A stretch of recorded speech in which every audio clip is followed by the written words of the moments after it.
Ladies and gentleman, Karnataka ಕಾಂಗ್ರೆಸ್ನಲ್ಲಿ ಮತ್ತೆ CM ಕುರ್ಚಿಯ ರಾಜಕೀಯ ಭಾರಿ ಸದ್ದು ಮಾಡ್ತಾ ಇದೆ.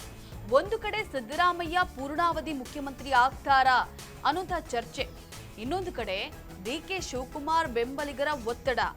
ಈ ಎಲ್ಲದರ ಮಧ್ಯೆ ಈಗ ಸಹಕಾರ ಸಚಿವ ಕೆಎನ್ ರಾಜಣ್ಣ ಅವರ ಒಂದು ಹೇಳಿಕೆ ರಾಜ್ಯ ರಾಜಕೀಯದಲ್ಲಿ ಹೊಸ ಸಂಚಲನವನ್ನ ಸೃಷ್ಟಿಸಿದೆ. ವೀಕ್ಷಕರೇ, ನೆಲ ಜಲ ಭಾಷೆಗಾಗಿ ಪ್ರಾಮಾಣಿಕ ಪತ್ರಿಕೋದ್ಯಮ. ನೀವು ನೋಡ್ತಾ ಇದ್ದೀರಾ ಫೋಕಸ್ ಟಿವಿ, ನಾನು ಪವಿತ್ರ. ಫೋಟೋ ಹಾಕಿಸಿಕೊಂಡ್ರೆ ದೊಡ್ಡ ಲೀಡರ್ ಆಗೋದಿಲ್ಲ, ಜನರ ಹೃದಯದಲ್ಲಿ ಇರೋನೇ ದೊಡ್ಡ ನಾಯಕ ಅಂತ ಹೇಳೋ ಮೂಲಕ ರಾಜಣ್ಣ ಪರೋಕ್ಷವಾಗಿ ಡಿಕೆ ಶಿವಕುಮಾರ್ಗೆ ಟಾಂಗ್ ಕೊಟ್ರ ಅನ್ನುವಂಥ ಚರ್ಚೆ ಈಗ ಕಾಂಗ್ರೆಸ್ ವಲಯದಲ್ಲಿ ಶುರುವಾಗಿದೆ. ಅಷ್ಟೇ ಅಲ್ಲ, ಪರಮೇಶ್ವರ್ ಪರ್ಯಾಯ ನಾಯಕ ಆಗಬೇಕು ಅನ್ನುವಂತಹ ಹೇಳಿಕೆ ನೀಡಿ ಡಾಕ್ಟರ್ ಜಿ ಪರಮೇಶ್ವರ್ ಅವರನ್ನ ಸಿಎಂ ರೇಸ್ಗೆ ತರುವಂತಹ ಪ್ರಯತ್ನ ನಡೀತಾ ಇದೆಯಾ ಅನ್ನುವಂಥ ಪ್ರಶ್ನೆ ಕೂಡ ಈಗ ರಾಜಕೀಯ ವಲಯದಲ್ಲಿ ಕೇಳಿ ಬರ್ತಾ ಇದೆ.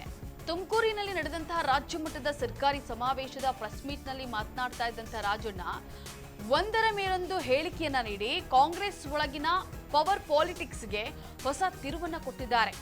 ಇತ್ತೀಚಿನ ದಿನಗಳಲ್ಲಿ ಡಿಕೆ ಶಿವಕುಮಾರ್ ಬೆಂಬಲಿಗರು ರಾಜ್ಯದ ಹಲವೆಡೆ ಪೋಸ್ಟರ್ ಮತ್ತು ಬ್ಯಾನರ್ ಅಭಿಯಾನ ನಡೆಸ್ತಾ ಇರುವಂತಹ ಬೆನ್ನಲ್ಲೇ ರಾಜಣ್ಣ ಈ ಹೇಳಿಕೆ ನೀಡಿರೋದು ರಾಜಕೀಯವಾಗಿ ಭಾರಿ ಮಹತ್ವವನ್ನ ಪಡೆದುಕೊಂಡಿದೆ. ಪದಗ್ರಹಣನ ಅಥವಾ ಚಂದ್ರಗ್ರಹಣನ ಅನ್ನುವಂಥ ಪ್ರಶ್ನೆ ಕೇಳಿದಾಗ ರಾಜಣ್ಣ ನಗುತ್ತಲೇ ಉತ್ತರವನ್ನು ಕೊಟ್ಟಿದ್ದು, ಹೈಕಮಾಂಡ್ ಕೇರಳದಲ್ಲೇ ಇದೆ, ಅಲ್ಲಿ ಹೋಗಿ ಚರ್ಚೆ ಮಾಡಲಿ ಅನ್ನುವಂಥ ಮಾತು ಹೇಳಿದ್ದು ಕಾಂಗ್ರೆಸ್ ಒಳಗಿನ ನಾಯಕತ್ವ ಚರ್ಚೆಗೆ ಮತ್ತಷ್ಟು ಇಂಧನ ಸುರಿದಂತಾಗಿದೆ. ಈ ಎಲ್ಲಾ ಬೆಳವಣಿಗೆಗಳ ನಂತರ ಈಗ ಕಾಂಗ್ರೆಸ್ನಲ್ಲಿ 3 ಪವರ್ ಸೆಂಟರ್ಗಳ ಚರ್ಚೆ ಜೋರಾಗಿದೆ. ಒಂದು ಕಡೆ ಸಿದ್ದರಾಮಯ್ಯ ಬಣ, ಇನ್ನೊಂದು ಕಡೆ ಡಿಕೆ ಶಿವಕುಮಾರ್ ತಂಡ, ಮತ್ತೊಂದು ಕಡೆ ಪರಮೇಶ್ವರ್ ಹೆಸರು. ಹಾಗಾದ್ರೆ ಕಾಂಗ್ರೆಸ್ ಒಳಗಿನ ಒಂದು ದೊಡ್ಡ ರಾಜಕೀಯ ಸಂದೇಶನ ಇದು.